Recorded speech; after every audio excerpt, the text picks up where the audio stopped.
Hello, जय हिंद। आइए इस सवाल को डिस्कस करेंगे। सबसे पहले इस सवाल को पढ़ना है। देखिए, ये सवाल जो है बच्चों ने व्हाट्सएप के जरिए पूछा है और काफी अच्छा सवाल है। ये मेंसुरेशन का क्वेश्चन है और चूंकि आप साफ साफ देख सकते हैं ये सवाल किसी एग्जाम का पूछा हुआ है और बहुत बेहतर सवाल है। इस तरह का सवाल तो अक्सर एग्जाम में देखने को मिल ही जाता है। बच्चों ने पूछा है व्हाट्सएप पे। आइए इसको हम डिस्कस करेंगे। उससे पहले आप वीडियो को एक बार रोकिए और खुद से ट्राई करके देखिए कि ये सवाल आपसे सॉल्व होता है या नहीं होता है। आइए डिस्कस करते हैं। देखिए सवाल क्या बोल रहा है। तो सवाल में कहा है कि एक समबाहु त्रिभुज के आंतरिक बिंदु से इसकी तीनों भुजाओं पर तीन लंब खींचे गए हैं जिनकी लंबाई क्रमशः 12.7, 14.8 और 11.5 सेंटीमीटर है। समबाहु त्रिभुज का क्षेत्रफल क्या होगा? चार ऑप्शन आपके सामने दिख रहा होगा, ये दिया हुआ है। बहुत अच्छा सवाल है। एक छोटा सा कॉन्सेप्ट है जिसको आपको याद रखना, तभी सवाल आप आसानी से सॉल्व कर पाएंगे। समबाहु त्रिभुज क्या होता है? तो वैसा त्रिभुज जिसकी तीनों भुजाएं बराबर होती है, ये बात आप जानते होंगे। यहाँ पे हम एक समबाहु त्रिभुज ड्रॉ कर देते हैं, इससे चीजें आपको ज्यादा समझ में आएगा। ठीक है, चलिए समबाहु त्रिभुज हो गया। इसकी तीनों भुजाएं जो है आपस में बराबर है ना। ये सभी भुजाएं आपस में बराबर है, जिसकी लंबाई हम लोग ए बोल देते हैं, इससे कोई दिक्कत नहीं है। ए हो गई है ना। अब इसके किसी भी एक बिंदु से क्या कहा है कि इसकी भुजाओं पे डाला गया लंब। ठीक है, इस तरीके से इस भुजाओं पे लंब डाला गया है ना। और इसकी लंबाई दी हुई है, ये जो आपने लंब खींचा है इसकी लंबाई दी हुई है 12.7 है। तो आप यहाँ पे दे दीजिए 12.7। दूसरा दे रखा है 14.8 है, 14.8 दिया हुआ है। और एक दिया हुआ है 11.5, इस तरीके से 11.5 है। ठीक है जी। अब वो क्या बोला है, तो समबाहु त्रिभुज का क्षेत्रफल निकालना है। तो देखिए समबाहु त्रिभुज का क्षेत्रफल क्या होता है, फॉर्मूला आपको मालूम है। समबाहु त्रिभुज का क्षेत्रफल आप फॉर्मूला जानते हैं, आपको याद होगा। वैसे लिख देते हैं हम यहाँ पे, क्या होता है √3/4 और भुजा स्क्वायर। यहाँ पे हमने भुजा को ए माना है तो आप ए स्क्वायर बोल सकते हो। अब हमें भुजा लाना है, कैसे आएगा देखिए।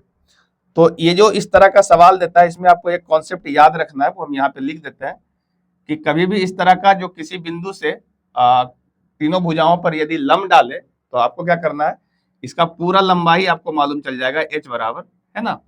ये तीनों लंबाई का योग होता है। ये जो अलग अलग लंबाई दे रखा है ये तीनों लंबाई का योग होता है। ये आपका पूरा लंबाई देगा। ठीक है, पूरा लंब हो जाएगा।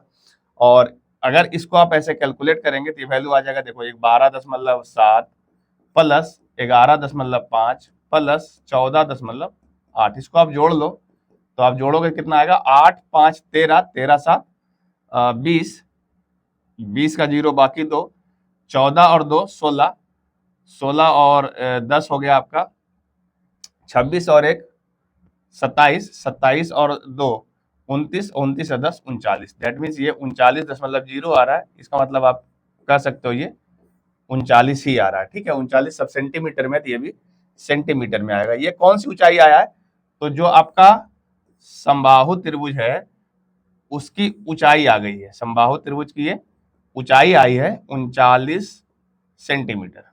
ठीक है, इसलिए कॉन्सेप्ट को आप याद रखिएगा, इससे आपको आसानी से बन जाएगा। अब ये जो ऊंचाई आया है उस ऊंचाई से भुजा तो है नहीं मालूम, तो हम भुजा को कैलकुलेट कर सकते हैं आसानी से। देखिए यहाँ पे अगर ये 90 डिग्री का कोण है, अच्छा ये जो आपने भुजा कहा इसकी हम लंबाई टोटल ए माने थे, ये आपका आधा होगा, है ना। और ये आपका एच दिया हुआ है और इसके जो विकर्ण है यहाँ पे, ये समकोण त्रिभुज के जो विकर्ण है, ये दिख रहा है समकोण त्रिभुज, इसके जो विकर्ण है वो समबाहु त्रिभुज की भुजा ही है। तो हम इस तीनों की मदद से आपका ये वैल्यू निकाल सकते हैं। तो कह सकते हैं ऐसा कि जो ए स्क्वायर होगा, यहाँ पे देखिए ये कर्ण है, ए स्क्वायर बराबर 39 का स्क्वायर और प्लस a/2 का स्क्वायर। पढ़े होंगे समकोण त्रिभुज में, ये फॉर्मूला लगा सकते हैं आप कि कर्ण का स्क्वायर बराबर लंब का स्क्वायर प्लस आधार का स्क्वायर। आपको इसे सॉल्व कर लेना है। तो आप इसे जब सॉल्व करेंगे तो कितना मिलेगा, देखिए ये आपका ए स्क्वायर है और यहाँ जो है -a²/4 आ रहा है बराबर 39 का स्क्वायर आया हुआ है। यहाँ से इसको हम यदि सॉल्व करेंगे तो ये वैल्यू कितना मिल जाएगा, तो देखो 3a² मिलेगा बराबर, ये मिल रहा है आपका 39 का स्क्वायर, है ना। 39 का स्क्वायर है तो इसको हम 2 बार 39 लिख देते हैं, है ना। इसको 3 से आप काटेंगे तो 13 तिया 39 होता है, ये कट जाएगा, है ना।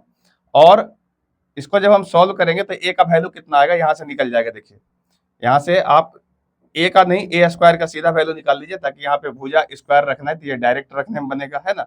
या फिर ए स्क्वायर बाई 4 आप डायरेक्ट यहाँ से देख रहे हैं कि 39 गुने 13 आ रहा है ना।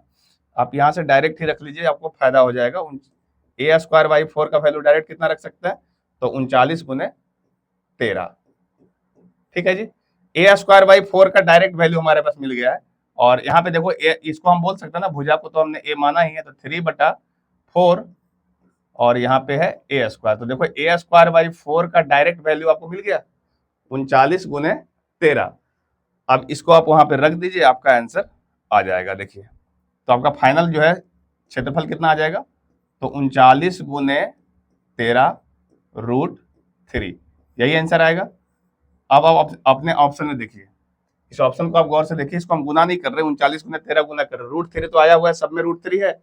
और जब इसको हम गुना करेंगे 39 मल्टीप्लाई 13 तो 9 तिया 27, लास्ट में 7 आएगा। जब लास्ट में 7 आएगा तो आप ऑप्शन को चेक करिए कहाँ पे लास्ट में 7 है, तो ऑप्शन नंबर सी में दिख रहा है लास्ट में 7, और बाकी में तो है ही नहीं, तो गुना करने का उतना झंझट है भी नहीं। तो यही इसका सही जवाब होगा। उम्मीद है आप इस सवाल को अच्छे से समझ पाओगे। ऐसे सवाल में याद रखने वाला जो बात है वो बस इतना है कि जो आपका इस तरीके से किसी भी बिंदु से सभी भुजाओं पर यदि लंब डालेगा तो जो ओवरऑल लंब होगा वो तीनों छोटे छोटे लंब जो दिया हुआ है उसके योग के बराबर होता है। ऐसा समबाहु त्रिभुज में एक रूल है, इसको आप याद रखिएगा और इससे ये सवाल आसानी से सॉल्व हो जाएगा। मैक्सिमम बच्चे जो इस सवाल को छोड़ के आए होंगे वो बस इतना इसलिए यही कारण होगा कि उनको ये वाला कॉन्सेप्ट याद नहीं होगा। चलिए उम्मीद है आप समझ गए होंगे इस सवाल को। अगर आपका भी कोई ऐसा सवाल है तो आप हमारे दिए हुए व्हाट्सएप नंबर पे भेज सकते हैं। जो भी इसका सही सॉल्यूशन होगा वो आपके साथ हम डिस्कस करेंगे। चैनल पे नए हैं तो सब्सक्राइब कर लीजिए, अपने फ्रेंड सर्कल में शेयर करिए, सो डैट कि और बच्चों का सवाल मेरे पास पहुंच सके, ताकि उनका भी सॉल्यूशन दिया जा सके। चलिए मिलते हैं किसी और वीडियो में, तब तक के लिए जय हिंद।